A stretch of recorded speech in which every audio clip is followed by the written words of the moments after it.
This episode of Simple Civics Greenville County is made possible by Beth and Mike Andrews, Kelly Byers and Tom Wagner, Elizabeth and Grant Bogus.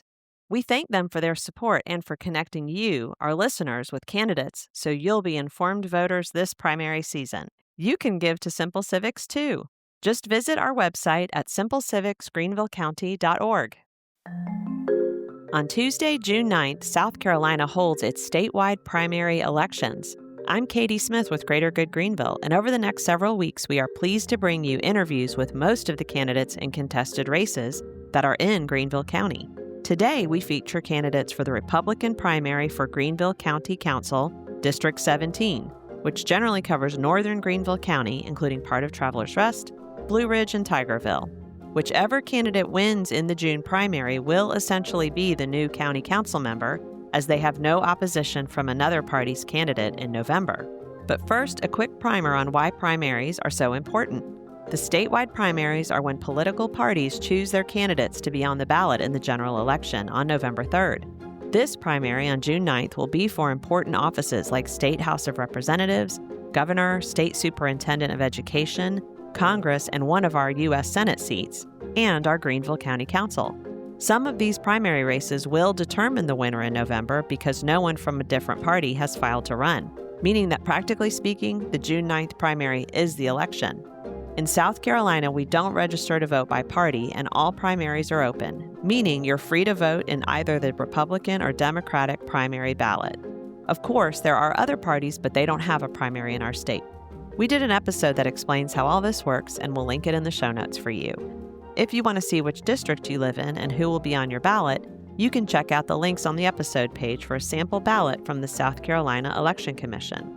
All of the details on how these interviews worked are at the end of the episode and in the show notes. But in short, know that each candidate had the same 3 questions and 10 timed minutes to respond. To find links to each candidate's campaign information, please check the show notes. For this episode, we are joined by candidates for the Republican primary for Greenville County Council District 17, Joe Dill, John Ehlers, Travis Forrester, and James Hoard. First up, alphabetically, is Joe Dill. I'm pleased to be here with Joe Dill, who is running for Greenville County Council in District 17. Thanks so much for joining us today. Thank you for having me. I'm glad to be here. Great. Tell us about yourself and why you're running for office. Well, I've served on county council for 24 years, and prior to that, I served on school board for 12 years. I also served as chairman of the Greenville County School Board, and I've been the president of the South Carolina Association of Counties. I'm a member of the Appalachian Council of Governments, and I was on the Greenville County Board of Elections, and I'm a member and past president of the Slater Lions Club. And I'm also the minister of music at Blue Ridge Baptist Church. Thank you. What do you believe are the biggest issues facing your constituents? I think right now it's several things. One is the rapid growth, the infrastructure that's caused by all the growth, and also the need for additional law enforcement. Thank you. What would be your priorities if elected? I think we need to talk about a little history here. A year before I was taken out in the last election, a lot of changes were made on the county council.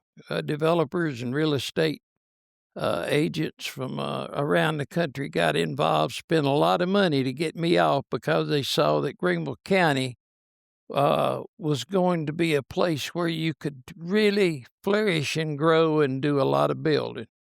And I had a lot of ordinances in place to protect the northern part and the southern part of Greenville County.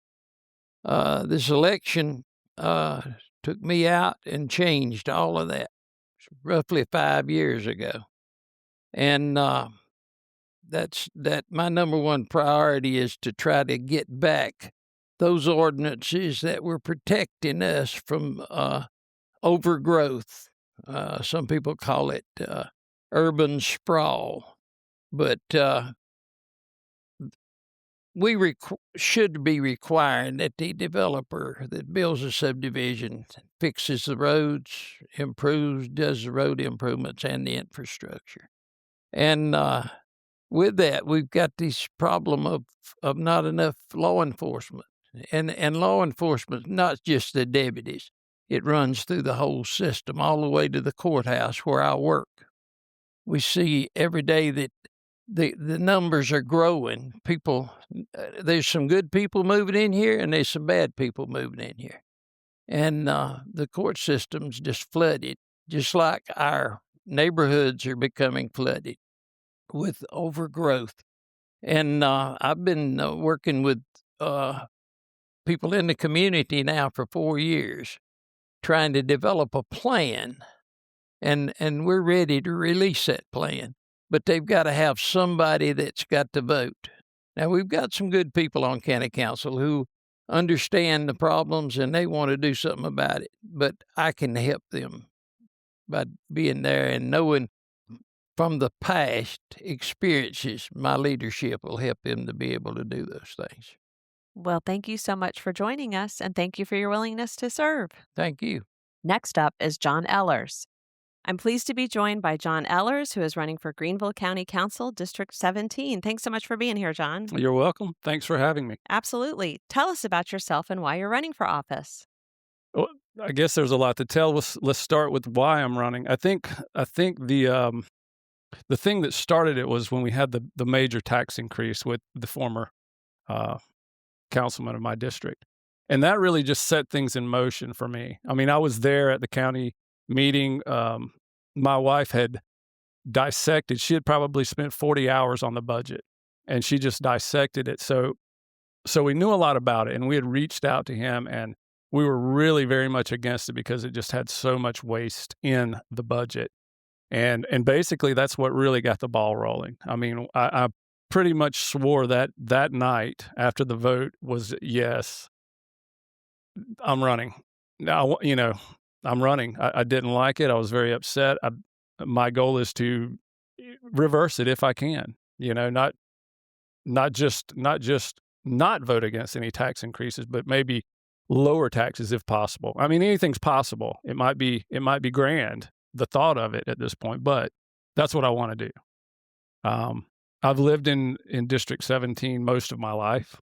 I've worked in District 17 and the surrounding areas. I have had the opportunity to travel the country doing work for various companies. And so, I really enjoyed that part. But people would say, when we were younger, I remember people saying, can't you just wait, can you not just wait to get out of Greenville? You want to get out of Greenville and go to someplace bigger and better? And no, my answer was always no. I like it here. I love where I live. There was never really grass is greener on the other side sort of thing. I liked it here. I don't know what else I could say. Thank you.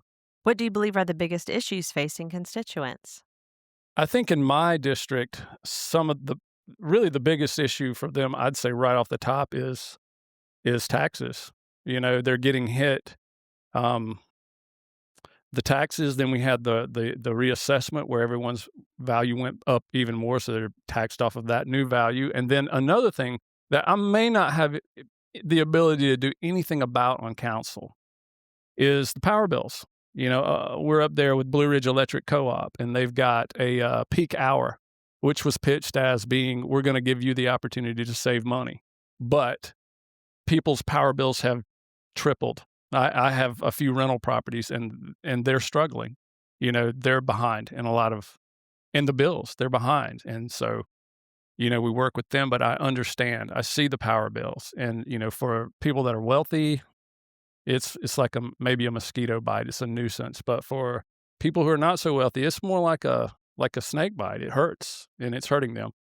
I think that's probably the top one. Of course, we've got, everyone's got issues with the roads. Everyone's got that. But, there's a lot of stuff going on with the roads. Some of them are state-owned. Some of them are county-owned roads. I just drove down Poinsett Highway to get here, and you know, let's say what I noticed was the road was in good conditions, but we don't seem to be able to fix the manhole covers. They're like gigantic holes. And, you know, it's not that the road's so bad, but it seems bad when you hit one of those. That's not necessarily, you know, a big expense to repair, but I think it gives people the idea in a lot of areas that our roads are bad because they're hitting things that weren't made correctly to begin with. And that's two of the big ones. You know, a lot of people are really concerned about their local fire departments and the paramedic service. So that's probably 3 on the list. Somewhere between 2 and 3, let's put development. A lot of people, I'd say the majority of my district, are very concerned with overdevelopment. We see, you know, all around Greenville, just people getting crammed in, more houses. You know, take Woodruff Road, for instance. If you've been here for any period of time, you remember when that was farmland. And now it's, you know, it's a parking lot sometimes and businesses everywhere. We don't want that in North Greenville County. I mean, I'd say 90% of the people feel that way. And so that's another big concern up there in my area. Thank you. What would be your priorities if elected? Priorities. I think one priority is just to make sure we don't raise taxes. You know, we've got a lot of issues. One being Mr. Lewis, the sheriff. He wants more money for his guys. And I've spoken with a lot of people about that. And the majority of the people, the first thing they say is they don't get paid enough. That's the general consensus. So, you know, if Mr. Lewis needs more money, then we need to get him some more money. But, you know, let's not immediately think about raising taxes to do that. There's plenty of money there. We just need to take it from some other projects that maybe aren't as important as, you know, the sheriff's patrol. That's a pretty important thing in the county. We need law and we need enforcement. So I think that would be a top thing for me. Am I rambling? I don't know. What else was that question? Repeat that to me. I did get lost. What would be your priorities if elected? Okay. So that would be, let's see, making sure we don't get a tax increase. The next priority would be, you know, looking at ways to curb the development in North Greenville County. That's really high up there on the list. And that would be that might be tied for first and second place because I'm deeply concerned about that also. Some more priorities would be transparency in our local government. I mean, as I said before, I've had a unique opportunity to get an earful from my wife about the budget. And I saw a lot of things that I personally did not think we should be paying for. I didn't think should even be in the budget. You know, it could be taken care of by other entities than the taxpayer in Greenville County. You know, I am concerned about the fire department in my local area getting more funds for what they need. So there's another, how do I get that money to them? How would I do it? You know, and I go back to what can we cut? What are we spending money on that we don't necessarily need?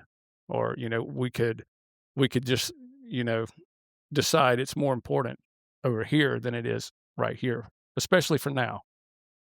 Maybe in maybe in a year or 2 or 3, that changes. We get right over here with law enforcement, our paramedics, our essential services like that, and then maybe we can refocus over here where we did take some money from and put it back. Thank you. We have a little bit more time. Is there anything else you'd like to share with listeners? Wow, that was a quick 10 minutes. Well, I know this isn't a video podcast, but I just came in. I'm actually still working. I just took a break from working. So I live in this district. Again, I grew up here and I work here every day. I'm a blue collar guy. You know, I'm not a three-piece suit guy at all. So I guess it goes without saying, if anyone knows me at all, they definitely know I'm not a politician. And I've already been told I'm probably the most extreme candidate running for District 17 already, as far as my beliefs is, you know, But what my beliefs are, they are a reflection of the people in my district, you know, and one of the things I think I heard Lindsey Graham say when he did a vote recently where most of his constituents did not agree with his vote, he said he's voting his conscience. That's how he put it.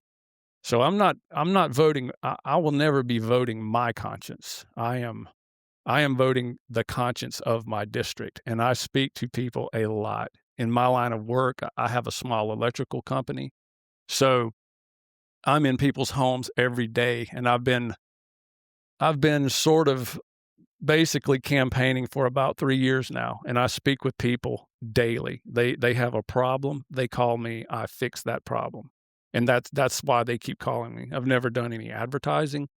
I wanna apply that, to this whole concept of being on county council. I wanna fix some problems. Some of the problems, maybe we don't even know they're there, and some maybe we know they're there, but people don't think there is any kind of solution because they're not thinking outside of the box. So, I guess there's a little extra about me. I'm just a regular guy. I'm not a politician, and anyone who knows me or eats breakfast with me or meets me for lunch at the local restaurant in Marietta, then they know who I am and where I'm coming from, and I'm one of the people. I am one of the people in District 17. Well, thank you so much for joining us, and thank you so much for your willingness to serve. You're welcome. Thank you. Next, we hear from Travis Forrester. I'm pleased to be joined by Travis Forrester, who's running for Greenville County Council District 17. Thanks so much for being here, Travis. Yeah, Katie, thank you for having me. I really appreciate the opportunity for being with you guys today. Tell us about yourself and why you're running for office. Sure. Yeah, like you said, my name's Travis Forrester. I've spent most of my life here in District 17 and mostly in the Blue Ridge community. My in-laws live in Travis Rest in District 17, and I've spent most of my life in the civil service field and public service, and just really trying to do my best to serve people. And when this opportunity came up, when Mr. Russo decided not to seek reelection, my phone started ringing, family and friends and partners that I've worked with in the past, and said, "Hey, we really need someone strong on council to represent 17, and we think you would be the perfect fit for that job." And I really, like I said, I've tried my best over my lifetime to serve people, and I think District 17 has given so much to my family, given so much to my kids, just a great place to live and work and grow up and go to school. And like I said, it's given so much to me and my family and my kids that I want to do my best to turn around and give that back to District 17 and do what I can to be the strongest voice for our constituents. What do you believe are the biggest issues facing constituents? Uh, the biggest push right now, I believe, for us up in 17 is growth, uh, taxes. Of course, I think that's countywide, and I think the constituent that gets that gets elected for council in 17. We got to understand that we're not just 17's council, right? We're the whole county's voice, and we got to make sure that we just protect everybody, but make sure that 17's at the top and at the forefront, and we're doing what we can. But taxes, and then I think financial responsibility across the board. I think that ties into taxes and also public service. All of our civil service partners need to be taken care of and need to be at the forefront to keep us safe, to keep us functioning as normal society, and so they need to make sure that they're taken care of. What would be your priorities if elected? As we've traveled the district and attended, a lot of different events and spoke with constituents of 17, the thing that I want people to make sure they know that they're getting out of Travis and councilman is I'm not a politician. Never claimed to be a politician. I'm a resident of 17. I'm service minded. I want to do what's right for the people. And I think that starts with integrity. I think that starts with accountability, and most of all, I think it starts with transparency. I think we've had a lot of backdoor agreements and backdoor handshakes and back pats that I think a lot of times constituents are not aware of, And I think that's not fair to them. And I think transparency needs to be at the forefront. They need to know what's going on. They need to have a voice of what's going on council. They need to know not just what's going on, but why is it going on. And I think I've spent most of my career over civil service and with the school district and public services, having hard conversations, even if it wasn't popular, coming to people face to face and saying, "Hey, this is why this is being done," even if it was not, even if I knew somebody wasn't going to like what I was telling them. Right, and that's what they need in 17. They need somebody that's going to stand up in front of them and tell them exactly how it is, why is it happening, and educate our constituents on what's going on in council, regardless if they're going to like it, regardless if they're not going to like it. And I think that's what I bring to the table is that integrity and transparency. Uh, there's not enough of that in quote unquote politics, and I think it's because we have too many politicians in office and not the common man. We have a little bit more time. Is there anything else you'd like to share with listeners? I just want to say, do your homework. The constituents of 17 and in council and county alike, do your homework. Make sure you vet your constituents that's running and wanting to represent you. And most of all, get out on June the 9th and vote. That is your voice. That is how you put who you want in the office. And I think it needs to be done. I mean, that's your constitutional right to do so and pick who you think will lead best. So just do me a favor and get out on June the 9th and vote. Well, thanks so much for joining us, and thanks so much for your willingness to serve. Thank you so much for this opportunity. I think it's a great thing you guys are doing. Last up is James Hoard. I'm pleased to be joined by James Hoard, who is a candidate for County Council District 17 in the Republican primary. Thanks so much for joining us. Well, thanks for having me. I'm glad to be here. Great. Tell us about yourself and why you're running for this office. Well, my name is James Hoard, and I've been a resident of Taylor's in Greenville County in this district for about 19 years.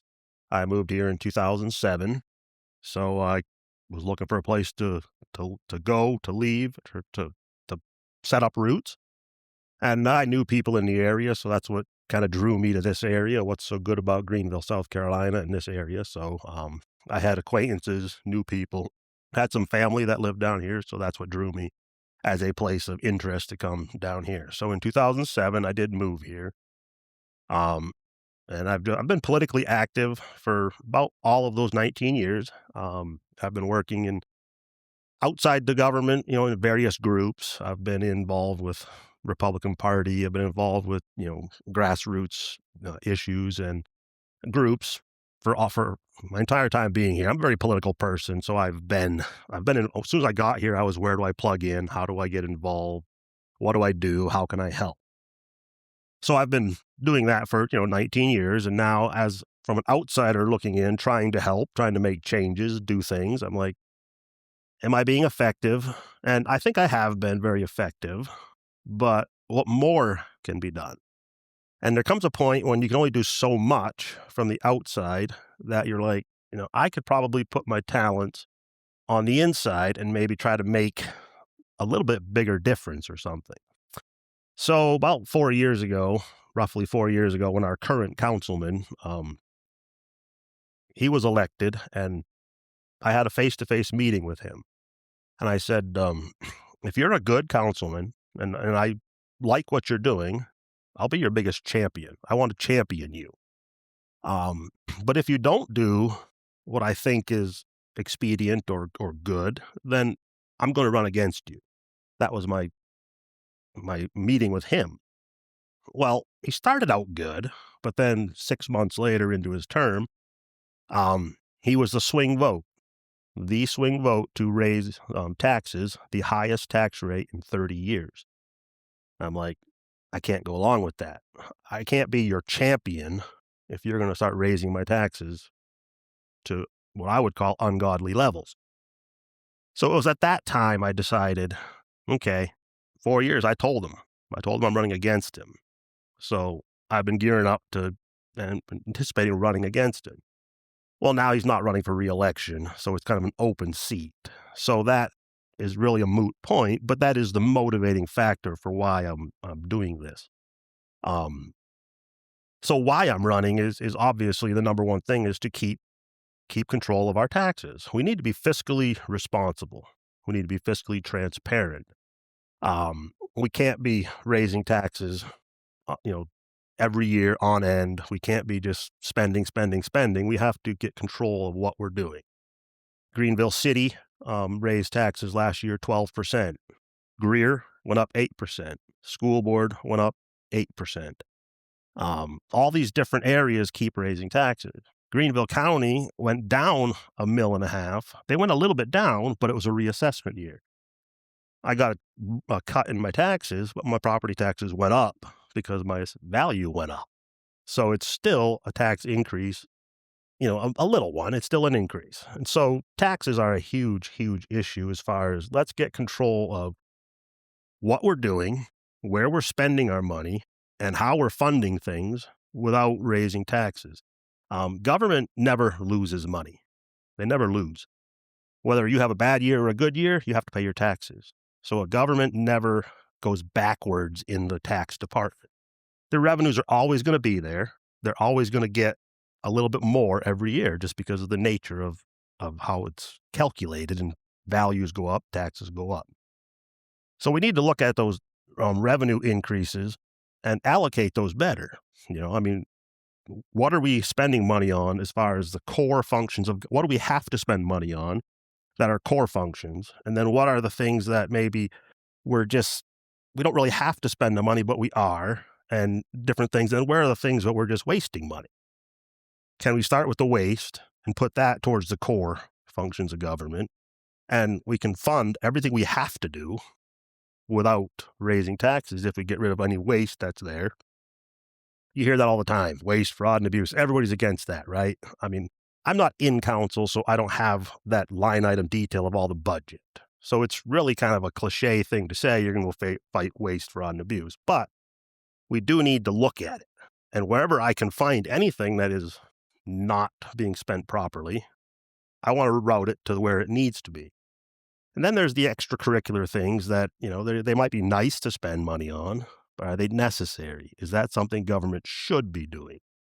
So taxes is the number one thing. Fiscal accountability, fiscal responsibility, transparency. Where is it going? What are we doing with it? How are we treating the taxpayers' dollars that they send us? There's elderly, fixed income people. They can't afford to just be raising their taxes every year. They can't afford $300 a year up every year from schools, cities, county, the whole 9 yards. So that's the biggest issue. Development is always a big issue on topics of everything. I have a little bit of a different take on development than most people. You have two sides. One side says, ban it all. We don't want it. We're full. The other side says, let's just build everything and pave it over and let's just grow and expand. But there really is a middle ground. You can't ban people from moving here. If people want to come here. It's a free country. They can move wherever they want in this country. You can't stop people from coming here. So how do you deal with those people that are coming in a proactive measure without flat out banning things, without flat out paving over the entire county? There has to be control. There has to be some very reasonable, measured, practical things that we can do. In District 17, it's largely unzoned. Zoning is a big, hot topic. You're on one side of it, or you either love it or you hate it. I think it's time to start having a conversation. How can we use zoning maybe to attack some of these issues we have? Can we zone out agriculture areas? Can we say this is farming area only and we're not going to allow certain types of projects and things in there? Can we do that kind of zoning where, we can say, we want all our commercial development over here. You want to put a store? It's got to be over in this part of the county, and it's here, and this is farm, this is commercial, this is residential. So it's time to have that conversation.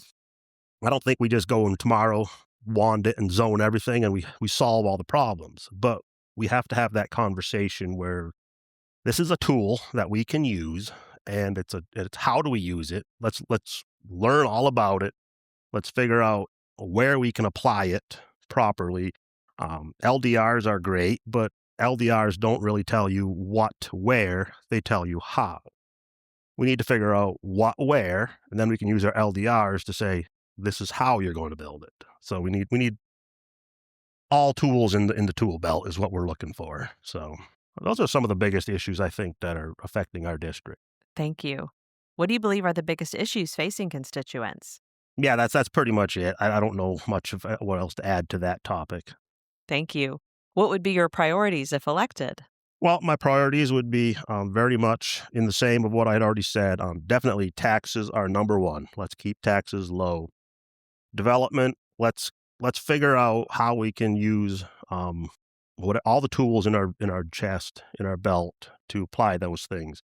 And then the third priority would be is I've served on the library board now for 4 years. There's been a lot of talk about that, and you can be on one side of the issue or the other. But I've been fighting and protecting families and trying to put parents first. Parents have control over their kids. They are the ultimate. So I've been trying to basically defend and stand up for kids and stand up for children. Like, it's not the government's job. It's not some other entity's job to teach kids and to tell them what they need. It's parents' responsibility. So I've been fighting for family issues and family values and those types of things. Thank you so much for joining us today, and thank you for your willingness to serve. Well, thank you for having me. It's a great pleasure. Thanks for listening to the candidates. Here is more detail on our process.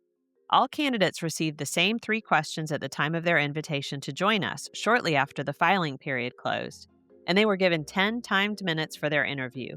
Candidates were allowed to bring along a companion, such as a campaign manager, family member, or friend, and to record our session themselves. There were no edits made to the interviews. We've put links to the participating candidates' preferred internet presence on the episode page. Hi, Simple Civics Greenville County listeners, Nathaniel here. If you've made it this far, then we think you'll really love our newsletter. Sign up for bonus content, updates, and more right in your inbox. Look for the link in the description that says newsletter to sign up, or visit us at simplecivicsgreenvillecounty.org. Find the link in the menu that says newsletter and sign up there. We'll see you again next week.